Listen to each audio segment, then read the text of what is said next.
नमस्कार दोस्तों, competitive exams channel पर आप सभी का स्वागत है। इस वीडियो के द्वारा हम संविधान सभा के विकासक्रम के बारे में जानेंगे। इससे पहले का जो संवैधानिक विकासक्रम है 1773 के रेगुलेटिंग एक्ट से लेकर के 1947 तक का जो संवैधानिक विकासक्रम है उसके बारे में मैंने पहले ही वीडियो बना चुका है।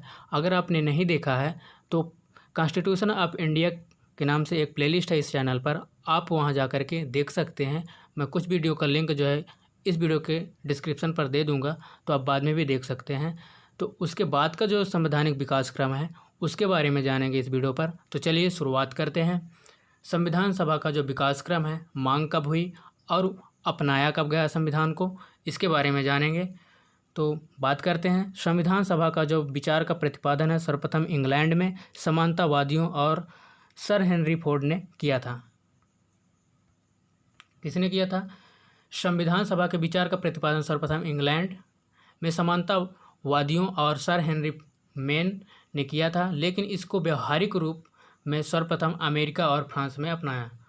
संविधान सभा का जो विचार का प्रतिपादन सर्वप्रथम इंग्लैंड में समानतावादियों और सर हेनरी मेन ने किया था, लेकिन जो व्यवहारिक रूप में सर्वप्रथम अमेरिका और फ्रांस में इसे अपनाया गया। भारत में संविधान सभा का सिद्धांत का दर्शन सर्वप्रथम बाल गंगाधर तिलक के निर्देशन में 1895 के स्वराज विधेयक में होता है। कब? भारत में संविधान सभा का सिद्धांत का जो दर्शन है पहले बाल गंगाधर तिलक के निर्देशन में तैयार 1895 के स्वराज विधेयक में होता है। इसके बाद 1922 में गांधी जी ने कहा कि भारतीय संविधान भारतीयों की इच्छा के अनुसार ही होगा। जो भारतीय संविधान होगा भारतीयों की इच्छा के अनुसार ही होगा। 1924 में पंडित मोतीलाल नेहरू ने ब्रिटिश सरकार के सम्मुख संविधान सभा के निर्माण की मांग की। कब? 1924 में पंडित मोतीलाल नेहरू ने ब्रिटिश सरकार के सम्मुख संविधान सभा के निर्माण की जो है मांग प्रस्तुत की। इसके बाद जो है औपचारिक रूप से संविधान सभा के विकास का जो प्रतिपादन है 1934 में सर्वप्रथम एम.एन. राय ने किया। और जो है एम.एन. राय जो थे वामपंथी आंदोलन के क्या थे? प्रमुख प्रखर नेता थे। तो औपचारिक रूप से संविधान सभा के जो विचार का प्रतिपादन रखे 1934 में, वो कौन थे? एम.एन. राय। और एम.एन. राय जो है भारत में वामपंथी आंदोलन के क्या थे? प्रखर नेता थे। इस प्रकार से 1935 में भारतीय राष्ट्रीय कांग्रेस ने पहली बार भारत के संविधान के निर्माण के लिए आधिकारिक रूप से संविधान सभा के गठन की मांग की। कब? 1935 में आधिकारिक रूप से संविधान सभा के गठन की मांग की भारतीय राष्ट्रीय कांग्रेस ने पहली बार। इसके बाद 1938 में भारतीय राष्ट्रीय कांग्रेस की ओर से जो है पंडित जवाहरलाल नेहरू ने घोषणा की कि स्वतंत्र भारत के संविधान का निर्माण वयस्क मताधिकार किस आधार पर? वयस्क मताधिकार के आधार पर चुनी गई संविधान सभा द्वारा किया जाएगा और इसमें कोई बाहरी हस्तक्षेप बिल्कुल नहीं होगा। इसके बाद औपचारिक रूप से संविधान सभा के विचार का प्रतिपादन सर्वप्रथम एम.एन. राय ने किया और इसी का जो है लोकप्रिय बनाने हेतु या फिर मूर्त रूप देने का कार्य 1939 में जवाहरलाल नेहरू ने किया। 1934 में एम.एन. राय ने क्या रखा था? अपना एक प्रस्तुत संविधान सभा गठन की मांग किए थे और उसी को जो है लोकप्रिय एवं मूर्त रूप देने के कार्य 1939 में पंडित जवाहरलाल नेहरू ने किए। इसके बाद का जो है नेहरू की इस मांग को अंततः जो है ब्रिटिश सरकार ने सैद्धांतिक रूप से स्वीकार कर लिया और इसे सन 1940 के अगस्त प्रस्ताव के नाम से भी जाना जाता है। कब? 1940 के अगस्त प्रस्ताव के नाम से भी जाना जाता है। ब्रिटिश सरकार ने उन्हें की मांग को क्या किया? स्वीकार कर लिया। जो 1939 में उन्होंने आधिकारिक रूप से जो प्रस्तुत रखे संविधान सभा की मांग की, उसको जो है ब्रिटिश सरकार ने सैद्धांतिक रूप से स्वीकार कर लिया और सन 1940 के अगस्त प्रस्ताव के नाम से इसे जाना जाता है। और 1942 में ब्रिटिश सरकार के कैबिनेट मंत्री सर स्टैफोर्ड क्रिप्स ब्रिटिश मंडल के एक सदस्य एक स्वतंत्र संविधान के निर्माण के लिए ब्रिटिश सरकार के एक प्रारूप प्रस्ताव के साथ भारत आए और भारत में संविधान सभा के गठन की बात को स्पष्ट स्वीकार किया। कब? 1942 में ब्रिटिश सरकार के कैबिनेट मंत्री स्टैफोर्ड क्रिप्स ब्रिटिश मंत्रिमंडल के एक सदस्य एक स्वतंत्र संविधान के निर्माण के लिए ब्रिटिश सरकार के एक प्रारूप प्रस्ताव के साथ भारत आए और भारत में संविधान सभा गठन की जो बात थी उसको स्पष्ट स्वीकार किया। इसके बाद 1946 में कैबिनेट मिशन प्रस्ताव द्वारा इसे व्यवहारिक रूप प्रदान कर दिया गया। 1942 में इसे स्पष्टता स्वीकार किया गया और 1946 में कैबिनेट मिशन प्रस्ताव द्वारा इसे व्यवहारिक रूप जो है प्रदान कर दिया गया।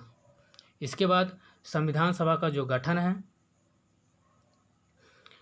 कैबिनेट मिशन योजना 1946 की विशेषताओं के अनुसार देखते हैं। संविधान सभा की कुल सदस्य संख्या कितनी? 389 होनी थी। कितनी? 389 होनी थी। इसमें से 296 सीटें जो है 296 सीटों में 292 सीटें जो है सदस्यों का चयन 11 ब्रिटिश प्रांतों से और 4 सदस्यों का जो चयन था मुक्त आयुक्तों के प्रांतों से था, जिसमें से दिल्ली, अजमेर मारवाड़ या फिर कुर्ग, ब्रिटिश बलूचिस्तान, प्रत्येक में से एक एक लेना था। तो 296 सीटों में 292 सदस्यों का चयन 11 ब्रिटिश प्रांतों में से और जो बचे 4 सदस्यों का चयन हुआ वो मुक्त आयुक्तों के प्रांतों से दिल्ली, अजमेर मारवाड़, कुर्ग तथा ब्रिटिश बलूचिस्तान से एक एक सदस्य चुने गए। एवं जो 83 देसी रियासतों से जो 83 देसी रियासतें वो चुने गए। तो 389 में से 296 सीटों में 292 11 ब्रिटिश प्रांतों से, 4 मुक्त आयुक्तों एवं जो 93 देसी रियासतों से। इस प्रकार से संविधान सभा की जो कुल सदस्य संख्या कितनी? 389, अभी बताया मैंने 389, उसमें से 11 ब्रिटिश प्रांत के लिए और 4 सीटें मुक्त आयुक्त कमिश्नरियों के लिए और जो बचे 93 वो देसी रियासतों के लिए था। इस प्रकार से अगला जो है, हर प्रांत व देसी रियासतों को उनकी जनसंख्या के अनुपात में सीटें आवंटित की जानी थी। तो मोटे तौर पर कहा जाए तो 10 लाख लोगों पर एक सीट क्या है आवंटित की जानी थी। कितने? 10 लाख लोगों पर एक सीट आवंटित की जानी थी। और प्रत्येक ब्रिटिश प्रांत को आवंटित की गई सीटों का निर्धारण 3 प्रमुख समुदायों के बीच उनकी जनसंख्या के अनुपात में किया जाना था। वो समुदाय कौन कौन से थे? 3 समुदाय थे, मुस्लिम, सिख व सामान्य में ना तो मुस्लिम थे और ना ही सिख थे। तो 3 समुदायों में थे ये, जो सीट के आवंटित किया जाना था 3 समुदायों में था, मुस्लिम था, सिख, सामान्य में जो मुस्लिम और सिख को छोड़ करके ये सामान्य के अंतर्गत आते थे। इस प्रकार से प्रत्येक समुदाय के प्रतिनिधियों का चुनाव प्रांतीय असेंबली में उस समुदाय के सदस्यों द्वारा किया जाना था। एकल संक्रमणीय मत के माध्यम से समानुपातिक प्रतिनिधियों या प्रतिनिधित्व तरीके से मतदान किया जाना था। कैसे? प्रत्येक समुदाय के प्रतिनिधियों का चुनाव प्रांतीय असेंबली में उस समुदाय के सदस्यों द्वारा किया जाना था और एकल संक्रमणीय मत के माध्यम से समानुपातिक प्रतिनिधित्व तरीके से मतदान किया जाना था। और देशी रियासतों के प्रतिनिधियों का चयन जो है रियासतों के प्रमुख द्वारा ही किया जाना था। फिर संविधान सभा के लिए चुनाव जो है जुलाई अगस्त 1946 में, इस चुनाव में ब्रिटिश भारत के लिए आवंटित 296 सीटों हेतु कैसे? पहले भारतीय राष्ट्रीय कांग्रेस को 208 सीटें, मुस्लिम लीग को 73 सीटें, छोटे व स्वतंत्र सदस्यों को जो है 15 सीटें। अब ये छोटे और जो सदस्य थे इनमें से कौन कौन से शामिल थे? इनमें से यूनियनिस्ट मुस्लिम, यूनियनिस्ट अनुसूचित जाति, कृषक प्रजा पार्टी, अछूत जाति संघ, सिख कांग्रेस और साम्यवादी को ये प्राप्त थे, जिसमें से 8 स्थान पर निर्दलीय प्रत्याशी विजयी हुए थे।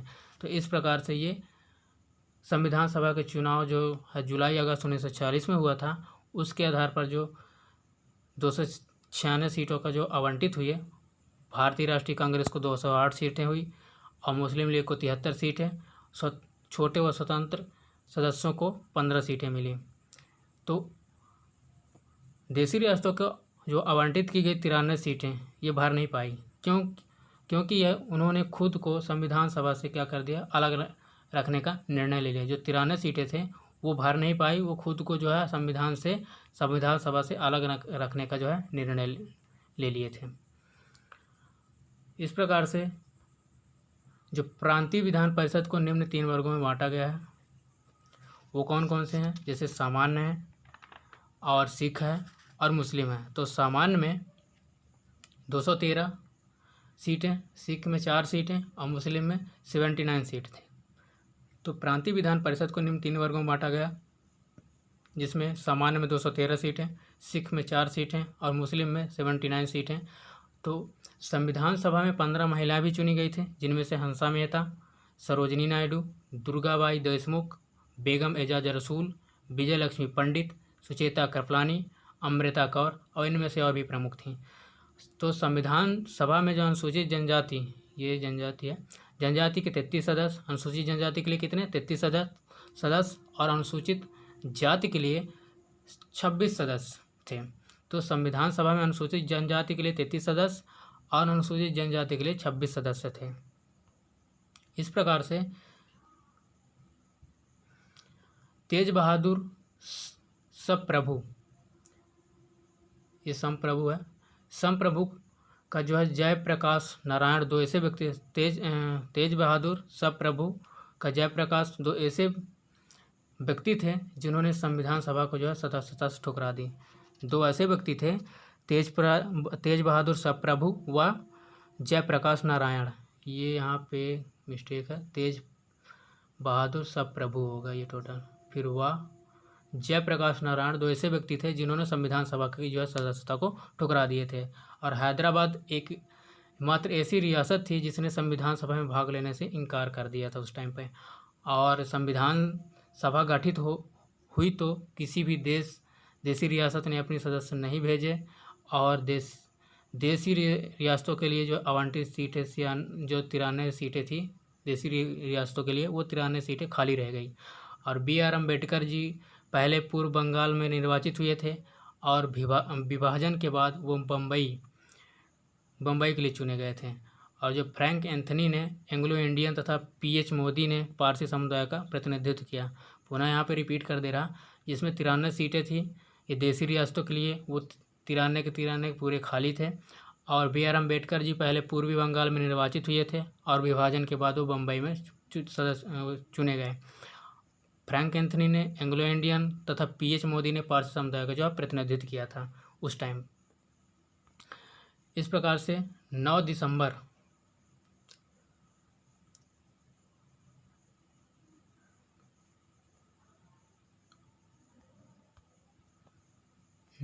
इसके बाद जो है संविधान में अपनी स्थिति कमज़ोर देखकर मुस्लिम लीग ने जो है अलग संविधान की मांग की और निर्वाचित संविधान सभा के लिए बहिष्कार का भी निश्चय किया। तो 9 दिसंबर 1946 को संविधान के प्रथम अधिवेशन में लीग के प्रतिनिधि जो है शामिल नहीं हुई। और इसके बाद जो है संविधान सभा की प्रथम जो बैठक में कुल कितने सदस्य उपस्थित वहाँ भाग लिए थे? 211 सदस्यों ने भाग लिया था।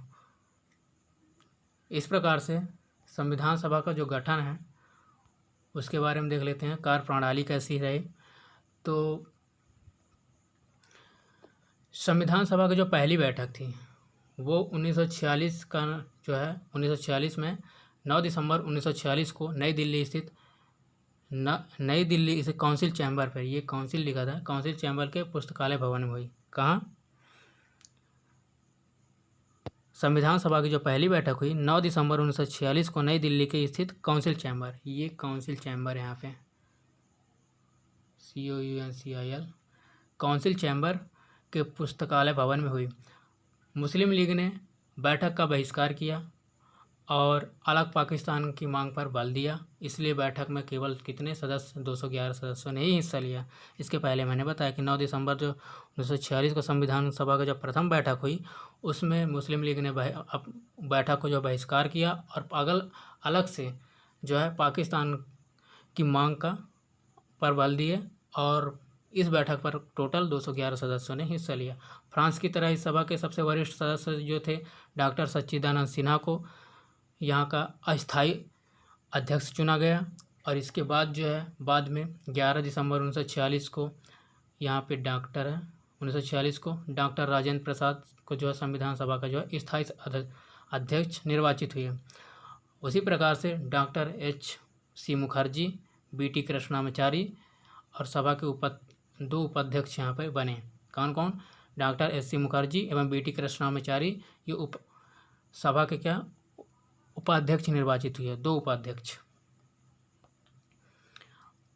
इसके बाद का जो विकासक्रम है, उद्देश्य प्रस्ताव।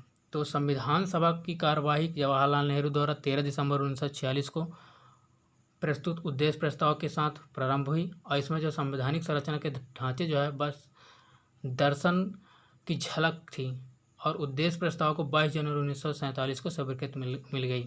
कब? 22 जनवरी 1947 को स्वीकृति मिल गई। तो 13 दिसंबर 1946 को ये प्रस्तुत हुआ था उद्देश्य प्रस्ताव और इसे उद्देश्य प्रस्ताव को स्वीकृति कब मिली? 22 जनवरी 1947 को मिली। तो उद्देश्य प्रस्ताव में प्रमुख बातें क्या थी उनके बारे में देख लेते हैं।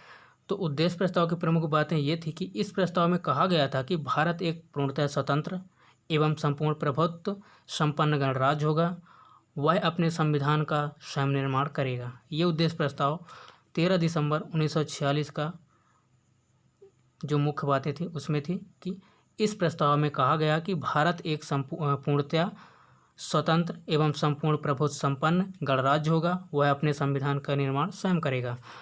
और दूसरी बात ये कही गई थी कि भारतीय गणराज्य प्रांतों और देशी रियासतों का संघ होगा तथा भारतीय संघ और उसके राज्यों में समस्त शक्ति का मूल स्रोत जनता पर होगी।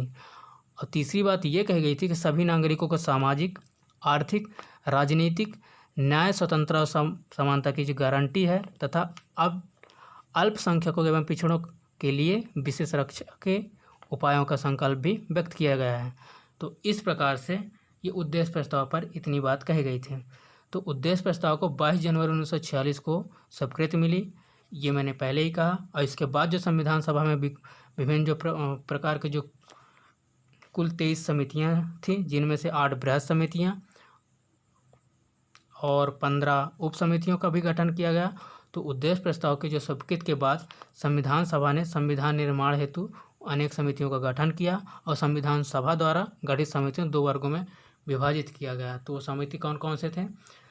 पहला था प्रक्रिया संबंधित समितियां और विषयक संबंधित समितियां। तो उद्देश्य प्रस्ताव को 22 जनवरी 1947 को स्वीकृति मिली, जिसमें से 23 समितियां थी, 8 बृहद समितियां, 15 उप समितियां और इनमें से इस समिति के 2 वर्गों में विभाजित किया गया था, जैसे प्रक्रिया संबंधित समितियां और विषयक संबंधित समितियां। इसके बाद अगला क्रम जो है विकास, इसकी प्रक्रिया संबंधित समितियां संविधान के निर्माण की प्रक्रिया के प्रश्नों को हल करने के लिए गठित की गई थी, जबकि विषयक संबंधी समितियां जब संविधान निर्माण के लिए 2 समिति थी, जिसमें से प्रक्रिया संबंधी समितियां थीं और विषयक संबंधी। तो प्रक्रिया में जो है प्रक्रिया नियम, समिति अधिकार समिति, सभा समिति, परिचालन समिति, हिंदी व उर्दू अनुवाद समिति और प्रक्रिया संबंधी प्रमुख समितियां बनी थी। तो ये जो है प्रश्नों को हल करने के लिए गठित की गई थी। जबकि दूसरा विषयक संबंधी समितियां हैं, ये प्रारूप समिति, संघ समिति, प्रांतीय संविधान समिति, मूल अधिकार समिति, रियासतों समझौता समिति, अल्पसंख्यक समिति, झंडा समिति और परामर्श समिति और विषयक संबंधी प्रमुख समितियां इसमें थी, विषयक संबंधी समितियां में। तो ये जो है संविधान निर्माण करने की समितियां थी। इसके बाद 17 मार्च 1947 को संविधान निर्माण के लिए संविधान सभा की जो है परामर्श, ये फिर समिति ने जो है सर्वप्रथम 17 मार्च 1947 को कब 17 मार्च 1947 को केंद्रीय तथा विधान परिषद या फिर विधान मंडल के सदस्यों को संविधान की प्रमुख विशेषताओं के संबंध में उनके विचार जानने के लिए प्रश्नों की सूची भेजा तथा संविधान सभा के सदस्यों को संवैधानिक पूर्व दृष्टांत के नाम से विश्व के विभिन्न देशों के पूर्व दृष्टांत दृष्टांत को जो है 3 प्रतियों में प्रदान किया गया। इसमें लगभग 60 देशों के संविधानों का मुख्य अंशों को उद्धृत किया गया और केंद्रीय एवं प्रांतीय जो विधानमंडल सदस्यों द्वारा भेजे गए उत्तर के आधार पर परामर्श समिति ने एक रिपोर्ट तैयार किया और इस रिपोर्ट के आधार पर संवैधानिक सलाहकार बी.एन. राव ने अक्टूबर 1946 में अक्टूबर 1947 में संविधान का जो है प्रारूप तैयार किया, जिसमें से कुल 243 अनुच्छेद और 13 कितने अनुसूचियाँ थीं। इसके बाद BN राव द्वारा तैयार किए गए जो संविधान का मूल पाठ का विचार करने के लिए डॉक्टर भीमराव अंबेडकर की अध्यक्षता में एक 7 सदस्यीय प्रारूप समिति का गठन, ये संविधान सभा की एक गठन हुई, जिसमें से जो कब हुआ 29 अगस्त 1947 को हुआ। तो इस प्रारूप समिति के अध्यक्ष कौन थे? BR अम्बेडकर जी थे। और ये कब गठित हुआ, समिति कब बना? 29 अगस्त 1947 को। इसमें 7 सदस्य, अध्यक्ष कौन थे? BR अम्बेडकर जी थे। और इसके बाद जो अन्य 6 सदस्य थे उसमें से N गोपाल स्वामी अयंगार जी, अल्लादी कृष्ण स्वामी अय्यर जी, doctor KM Munshi ji, DP Khetan. इनके मृत्यु के बाद जो है TT कृष्णामाचारी को सदस्य बनाया गया था। फिर 5वें नंबर पे मोहम्मद सादुल्ला जी और 6वें पे थे BL मित्र, और इनके स्थान पर जो है MN माधव राव को सदस्य बनाया गया था, जो स्वास्थ्य के कारण ये इन्होंने इस्तीफा दे दिया था। तो N माधव राव को जो है सदस्य बनाया गया था BL मित्र की जगह। इस प्रकार से प्रारूप समिति था। और अगला देखें तो प्रारूप समिति ने संविधान के मूल पाठ पर विचारोपरांत जो है उसे 21 फरवरी 1948 को संविधान सभा के समक्ष जो है विचार के लिए रखा, और इसमें से कुल 315 अनुच्छेद और 395 अनुच्छेद, यहाँ पे मिस्टेक हुआ है, इसके लिए माफ़ी चाहता हूँ। 395 अनुच्छेद और 8 अनुसूचियाँ, ये 15 नहीं होगा, 95 होगा। 395 अनुच्छेद एवं 8 अनुसूचियाँ थी। इसके बाद जो है 26 अक्टूबर 1948 को संविधान का प्रारूप समिति ने संविधान सभा के समक्ष प्रस्तुत किया, और प्रथम वाचन जो है संविधान का जो प्रथम वाचन हुआ 4 नवंबर 1948 से लेकर के 9 नवंबर 1948 तक चला, और संविधान का द्वितीय वाचन जो है 15 नवंबर 1948 से 17 अक्टूबर 1949 तक चला। तो इस प्रकार से दूसरे वाचन में संविधान के प्रत्येक खंड पर व्यापक विचार विमर्श किया गया। इसके बाद 7,365 संशोधन प्रस्तुत किए गए, और जिसमें से 2,437 को स्वीकार किया गया। कितने संशोधन प्रस्तुत किए गए? 7,365 संशोधन प्रस्तुत किए गए, जिसमें से 2,437 को स्वीकार किया गया। और यह वाचन जो है संविधान के 7वें अधिवेशन से 10वें अधिवेशन तक चला। यह अधिवेशन कब से कब तक चला? यह जो है यह वाचन संविधान के 7वें अधिवेशन से 10वीं अधिवेशन तक चला। और संविधान का जो प्रारूप पर तीसरा वाचन हुआ 14 से 26 नवंबर 1949 तक चला। 14 से 26 नवंबर 1949 तक चला। इस प्रकार से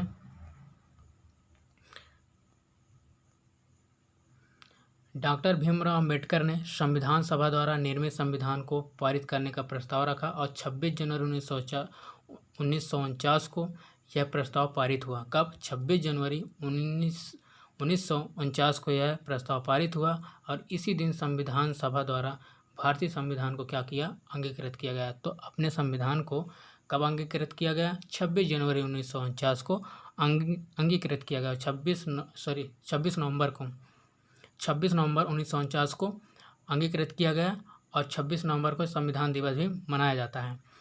तो इस सभा के जो है 284 उपस्थित सदस्यों ने संविधान पर हस्ताक्षर किए। 284 उपस्थित सदस्यों ने संविधान पर जो है हस्ताक्षर किए, और भारतीय संविधान के पारित होने की तिथि अर्थात 26 नवंबर 1949 को इसमें कुल 395 अनुच्छेद व 8 अनुसूचियाँ और 22 भाग थे। कितने?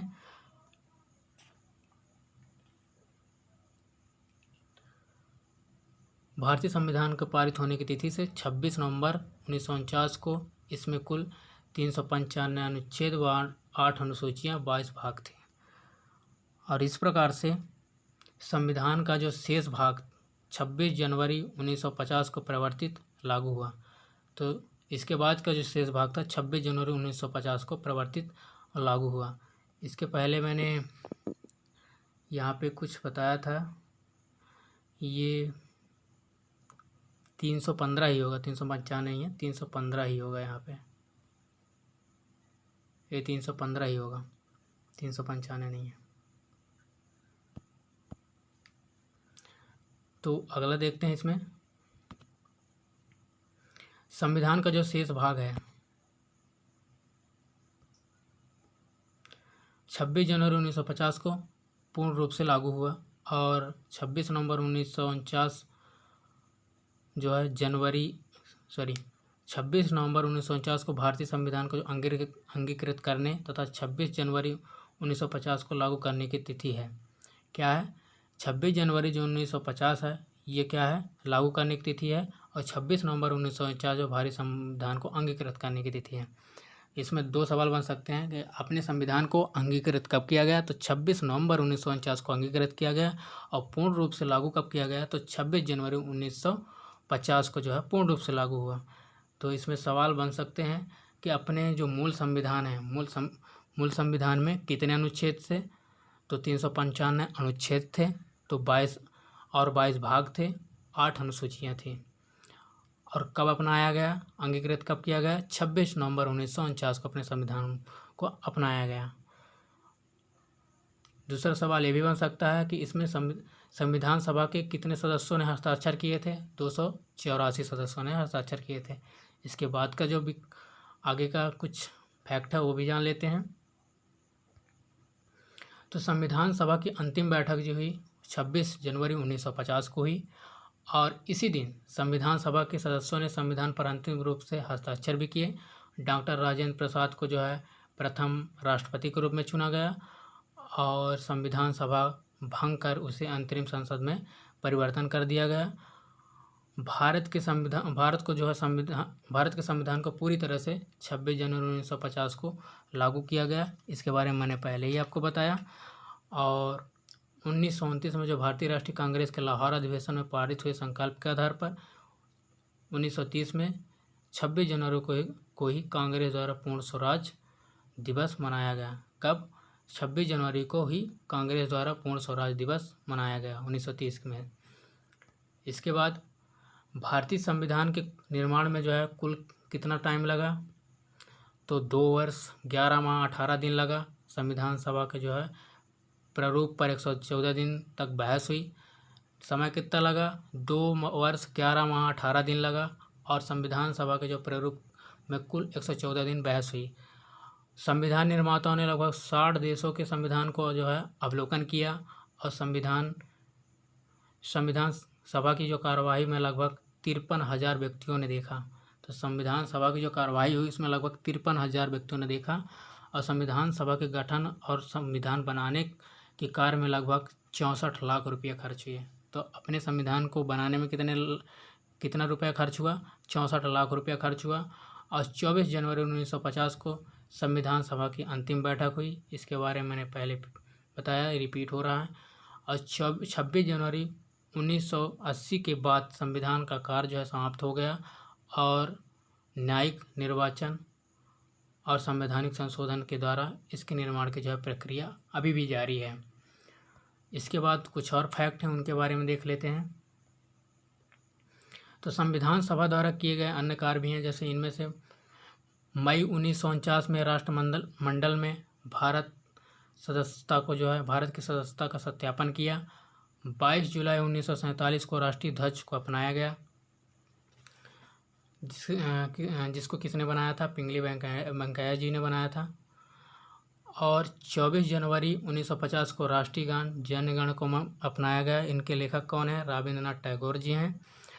और 24 जनवरी 1950 को राष्ट्रीय गीत को भी अपनाया गया, जिनके पूरा गान क्या है? वंदे मातरम। जिनके रचयिता कौन है? बंकिम चंद्र चट्टोपाध्याय जी हैं। और 24 जनवरी 1950 को डॉक्टर राजेंद्र प्रसाद को जो है भारत के पहले राष्ट्रपति के रूप में चुना गया। इस प्रकार से कुछ और फैक्ट हैं, जैसे कि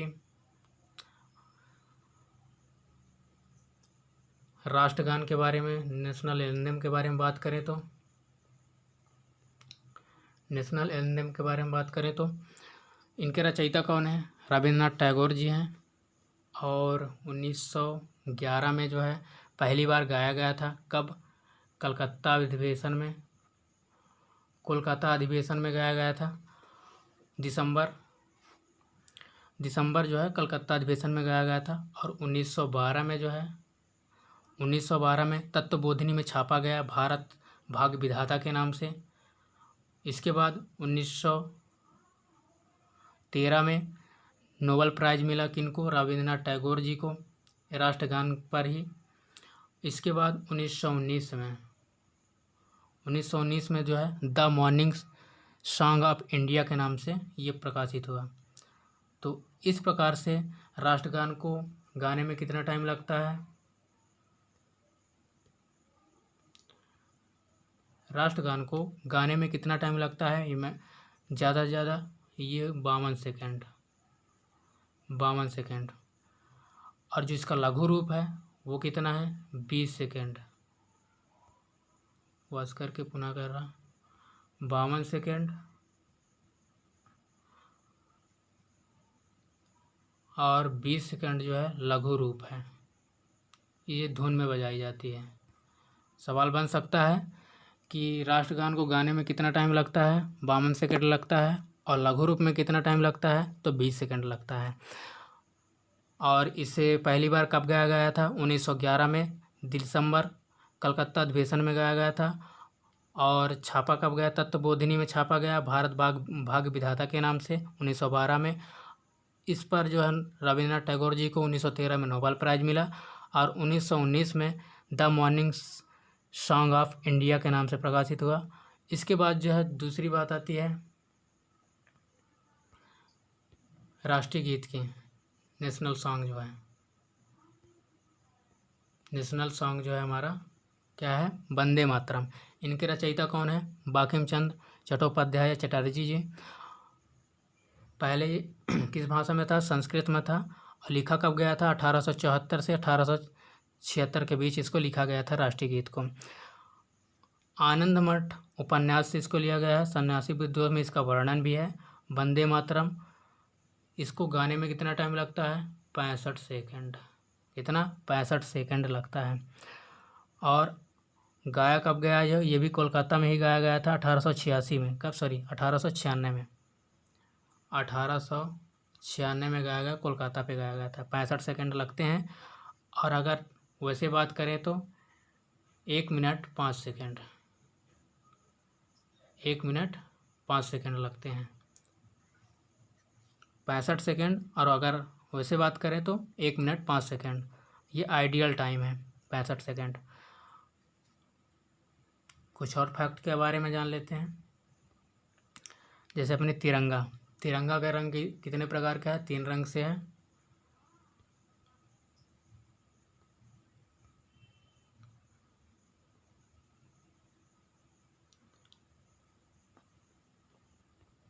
अपना तिरंगा कितने रंग का है? 3 रंग का है। इसके बीच में कौन सा रंग है? नीला रंग है। मिडिल में नीला रंग। इसके मिडिल में क्या है? नीला रंग। इसको बनाया डिजाइनर कौन है? इसके पिंगली वेंकैया जी हैं। अपने तिरंगा का डिजाइनर कौन है? पिंगली वेंकैया जी हैं। और इसका रेशियो कितना होता है? 3:2 होता है। कितना? 3:2